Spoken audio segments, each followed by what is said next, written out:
Namaskar. You are watching Dr. KK MEDtalks Fridays with Dr. Anita Kant, non-stop show 1030th episode. Let's have the headlines of the day.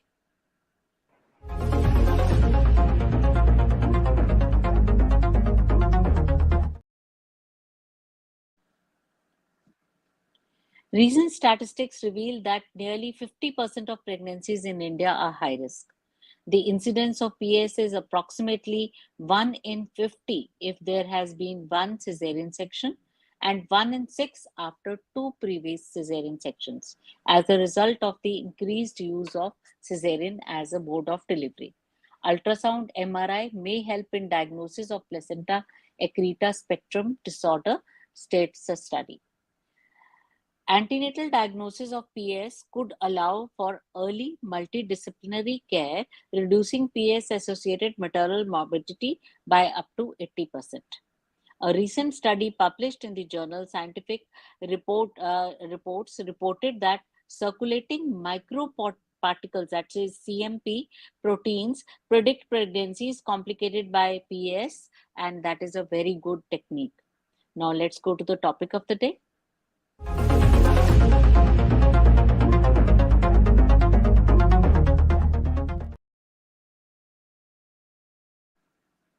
जैसा कि अभी मैंने आपसे बताया कि आज हम बात करेंगे प्लेसेंटा एक्रीटा स्पेक्ट्रम के बारे में। आज हमारी स्पेशल गेस्ट हैं डॉक्टर नम्रता हाडिगल। अनफॉर्चुनेटली अभी वो एक इमरजेंसी में बिजी हैं। She is joined us, so nice of you. Good evening doctor Namrata.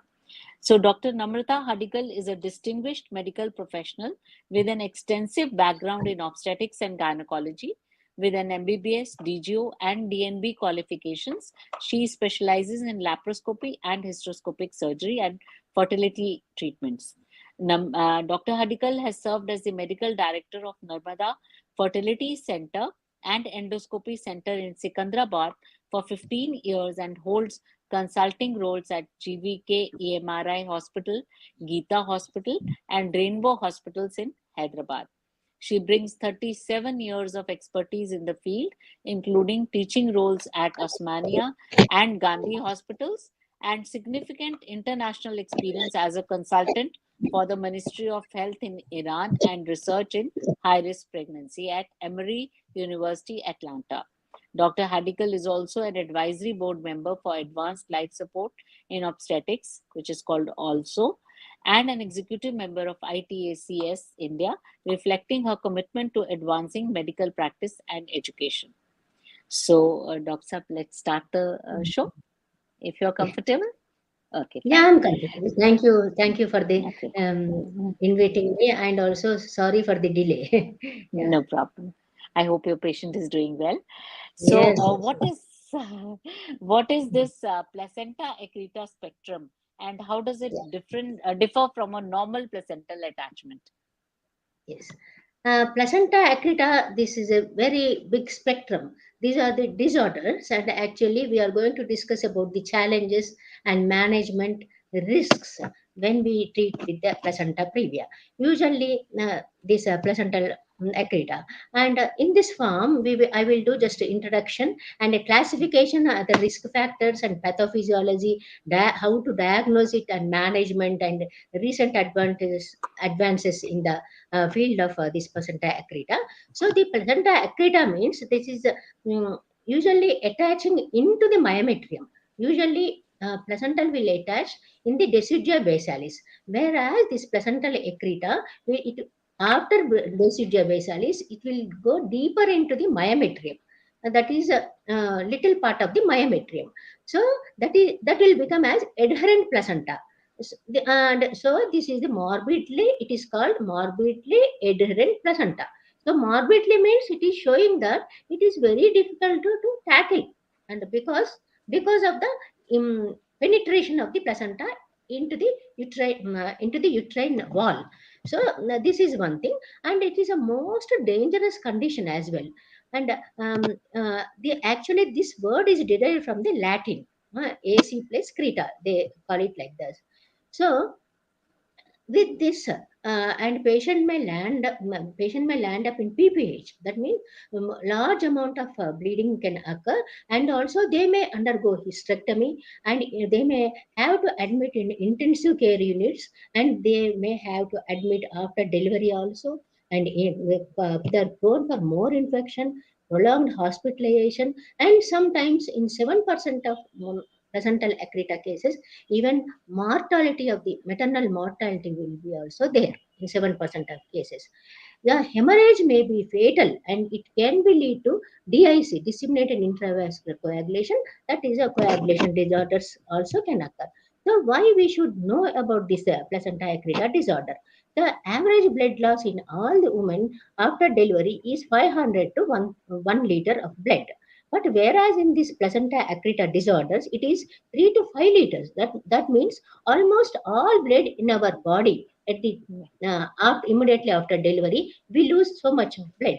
So, what are the other risk factors when we tackle for these, and when we do surgeries for these type of things, and even we may harm bladder as well as ureters, because we have to do some surgeries, and all these things, not only for mother, and also for the baby. Prematurity may occur for the baby. The premature things also can occur. So that is the reason it is very challenging thing. So so many challenges we come across while managing this type of cases, because what is the pathology for this? And neovascularization. We just thought that it will normal placenta is in the deciduum basalis, but whereas when it is penetrating into the myometrium and neovascularization, that means new blood vessels will form and in the myometrium, and also the piece of this placental unit, placental unit is very much. I mean, circulation is very high, and why this circulation is very high also we will talk later. And for this we have to initially only we have to plan and organize, and procedure skills also we should know, and we should detailed and multidisciplinary attention we should have, and one thing we have to give blood for blood. That's it. Blood transfusion has to be given, and we have to see coagulation system and other I mean parameters of blood also to be seen. Coming to the what is the instance of this placenta accreta means, Yes, it is yes, yes. globally. Previously in 80s and in 70s, and when we in 80s when we were students, hardly we used to see cases like it is one case in 2004 or 1000 cases we used to see. But because of the increased cesarean section rate now in general population now, and we are seeing more number of cases like one in 500, if you see cases, at least one will be the placenta accretal disorder kind of thing. So this much it has increased. So this why I mentioned it as a spectrum means, because placenta accreta is one thing, placenta percreta, next placenta increta. Placenta Mhm. accreta means only it is almost 70% of cases it is common. It will enter only this placental tissue enter only into the myometrium. But whereas the placenta increta, it is almost 15%, and the incidence is 15%, but it will enter up to the I mean serosa of the uterine cavity. Then this percreta, it will penetrate the serosa of the uterine cavity, and not only serosa, and it will enter even into the bladder as well as the surroundings. So the instance is 5 to 7%. So what are the risks that we encounter during doing this, and why we should why people get this? And of course there are few risk factors are there, and when we always see placenta previa. Whenever we see placenta previa, we should always think about the placenta accreta. And usually, and this placenta accreta is most of the times associated with the previous cesarean section as well as the placenta previa. So, and not only that, in sometimes in vitro fertilization cases, when we put embryos, when we insert embryos, sometimes sometimes trauma to the decidua basalis can occur, and also when we put embryo, because of the little bit more media if we put, that may come down, the embryo may come down, implant in the lower uterine segment. And these three factors, that is placenta previa, placenta with cesarean section, and also IVF cases, and these cases have proved, and they have consistent control studies what they did.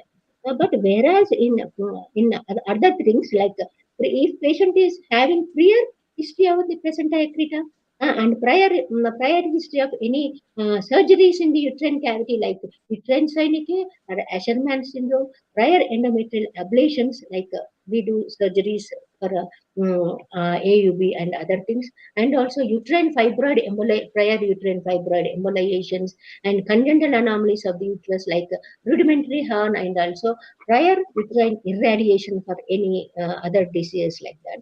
And also not only that, and it is seen most of the times above the 35 years of age, and prior dilatation of the DNC, prior dilatation of the uterine cavity, and MTPs, and resection of the myoma through, hysteroscopic guidance, and also maternal smoking. These are the risk factors for the placenta previa.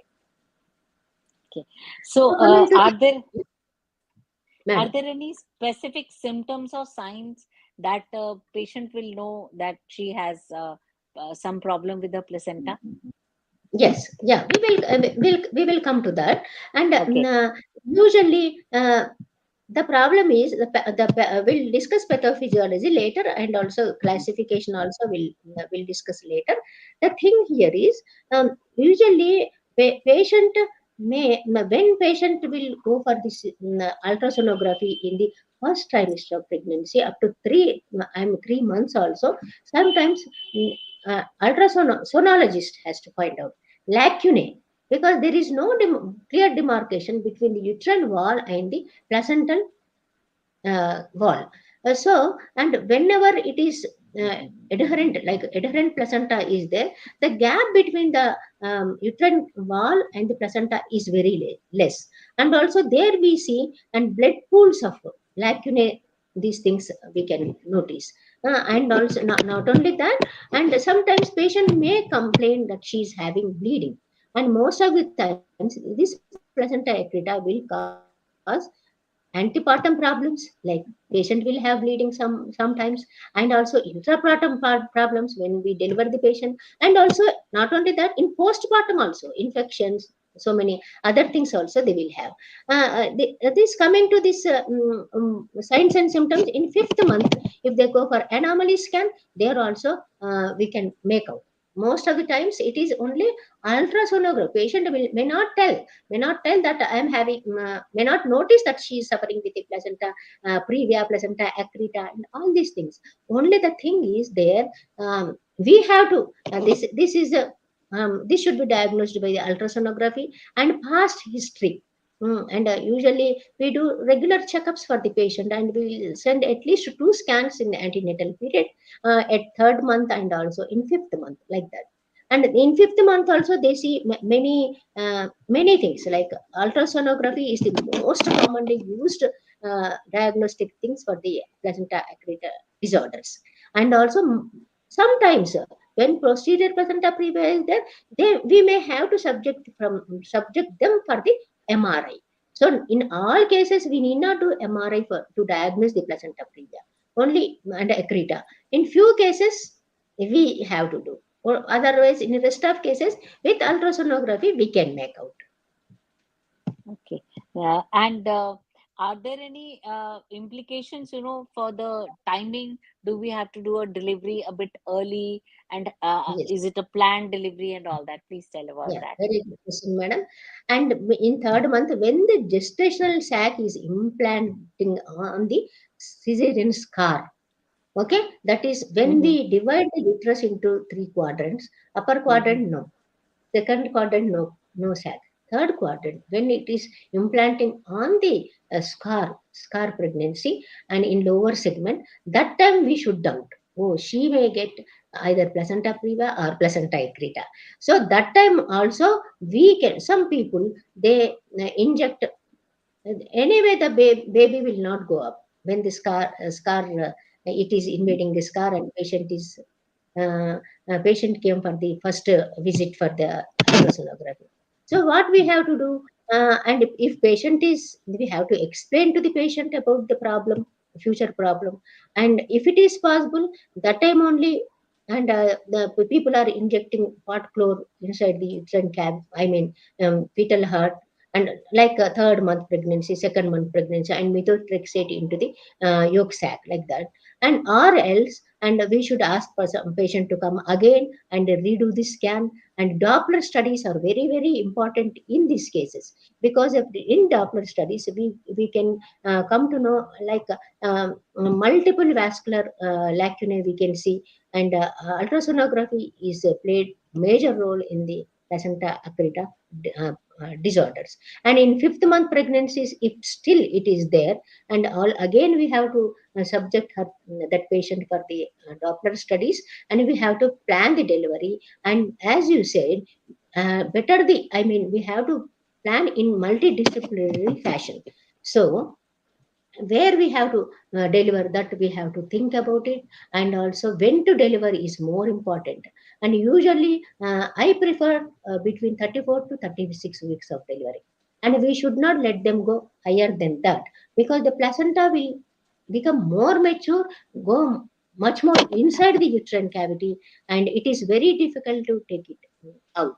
And also for this, and my advice, and also we are thinking in Hyderabad that we should have, and mm, like we at one place, that is one in one hospital, we should subject them to undergo all these, all patients they should go there, because where we have good, I mean, good facilities, like we should have more blood, and blood products, and also anesthesiologist and intensive care specialist, neonatologist, and also vascular surgeons, general surgeons, urologists, and all these people have to be there to tackle such kind of cases. So and usually in USA, they have one art of excellence center is there nowadays. They are keeping, and center of one center where they do only placenta accreta cases, like and they practice, and they have good outcome, optimal results they should have. And also they teach to various centers also, like that one group is formed in USA, that is placenta, where they deliver only placenta accreta type of cases, and with multiple uh, I mean facilities.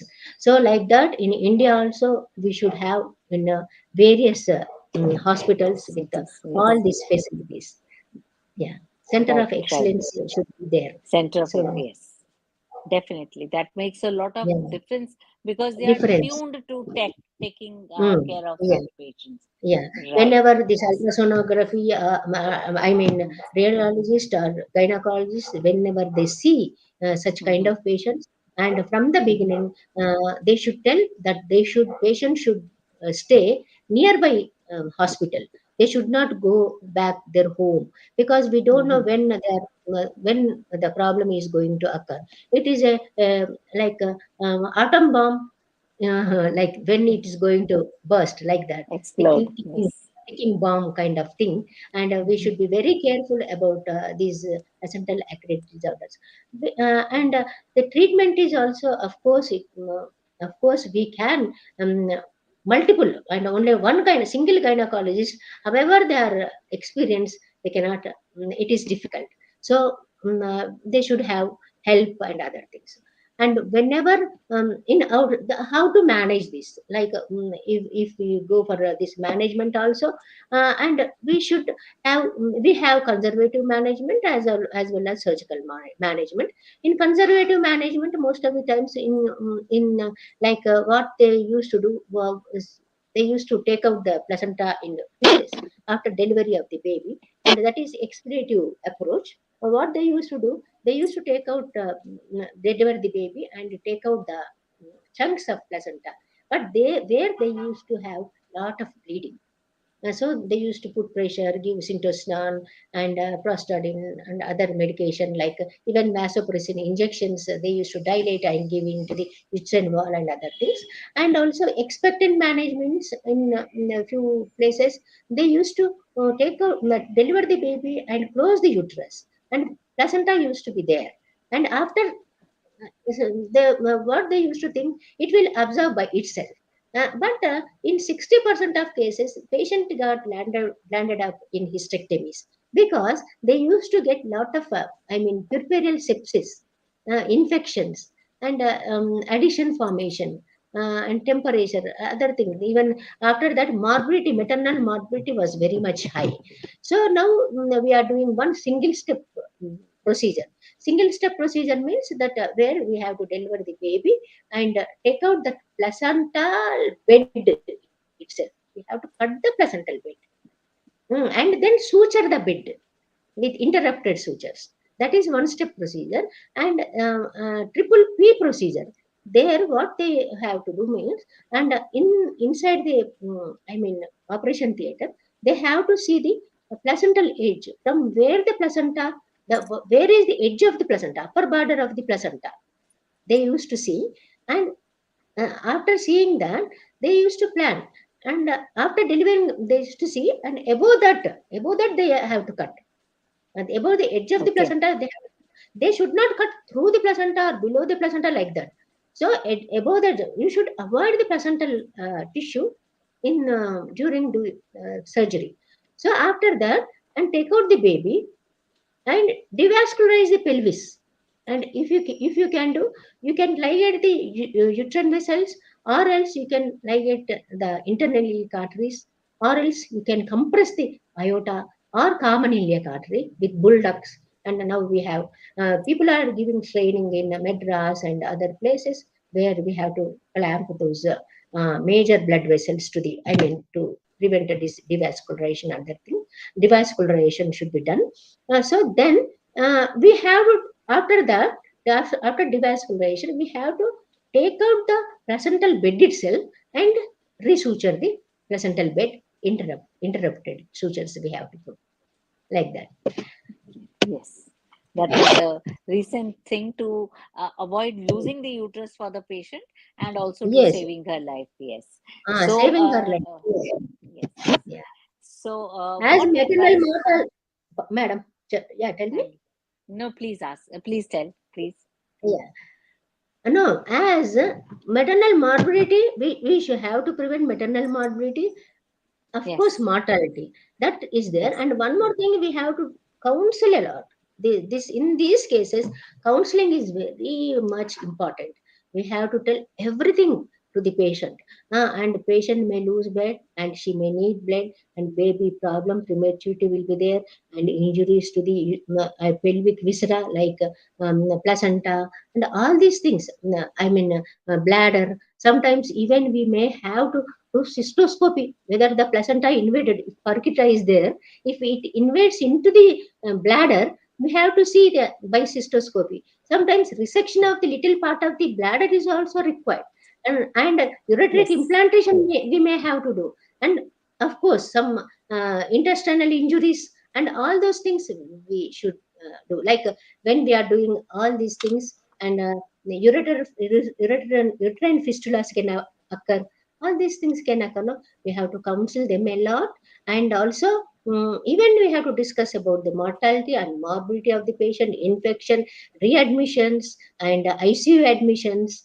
And this is a team approach, as I said. And we have to keep prepare even anesthetists to keep and pelvic, central lines also. We are supposed to put to know the how much blood we are pumping to the patient, how many IV fluids we are pumping to the patient, that also we should know.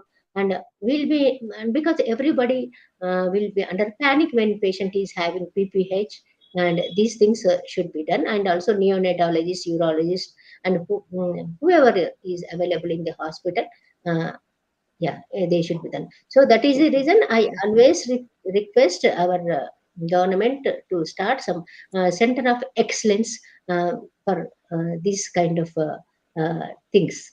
So with this we can protect we can prevent maternal mortality in India, because PPH is one of the atonic PPH, and one of the major causes for the maternal mortality in India. So we should decrease maternal mortality from 97 to 46 by 2030, by doing a few things like this. Yes, definitely. So, in the end, what advice would you give to an expectant mother and her family who are facing such a diagnosis of PS? Madam, pardon? If there is a lady who Yeah. has placenta accreta or something like that, what advice will you give to that patient and the family? Yeah, and so because recurrence is more, whoever got the placenta accreta, they may have another chance. And Yes, so when everything goes smoothly, I advise them to undergo tubectomy or vasectomy. They should not, because if patient had placenta accreta, because normally in 4% of all pregnancies, placenta accreta can happen. But whereas in first cesarean section, the chances of placenta accreta is 11%. In second cesarean section, it is 44%. In third cesarean section, it is 60%. Like that. In fourth cesarean section, it is 70%. Like that. It goes on increasing. So that is the reason, and we always better to advise them to. Go for a family planning procedures. But last, and my advice for the suppose one, without knowing, some doctor has opened the abdomen for the cesarean section. They found the placenta previa is there and placenta percutta, because we can see the uterine surface, like blood vessels will be there, and also engorgement, bluish discoloration of the vessels will be seen on the top of the uterus and the surface. cirrhosis uterus, surface of the uterus. So immediately better to close the abdomen and send it to a referral center. So better Yes, don't do in the periphery, because instead of doing and getting into all these problems, and we need so much of blood and other facilities, so many doctors, so many specialties, and referral center we can, like teaching hospital, and where the blood and other facilities are available, and close the uterus and send them back, like right. that. That is a very good advice. Thank you, Dr. Narmada Hadigal, for joining us Yeah, today. Could you show us the certificate, please? yeah, please. Did you send it, madam? No, no, she's just showing it to you. Could you? Thank you, thank you. This is a Thank small token of thanks from our side to thank you you. for being with us. And thank you so much. You took out your precious time to be with us. Thank you. And that will be all for today. Dr. KK MEDtalks will return tomorrow at 7 p.m. with another edition of the show. Keep watching Dr. KK MEDtalks. Namaskar.